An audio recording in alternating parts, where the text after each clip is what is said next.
Ay, klaro ka eh. Okay guys. So, paano niya madepensahan dito, no? Dito. Pero logi pa rin siya guys. Logi pa rin siya. Logi siya sa atake dito.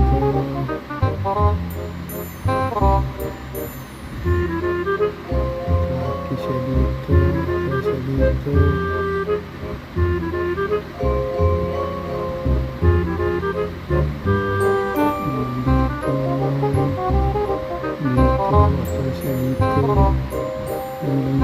Lugi siya ng atake, okay? Kasi pwedeng matrap yung mga pieces niya dito, yung bishop at saka dalawang kabayo. So malulugi siya ng isang pieces, okay? So ayan guys, sumali siya, then mati siya dito. Madali tayo natapos, easy win for today.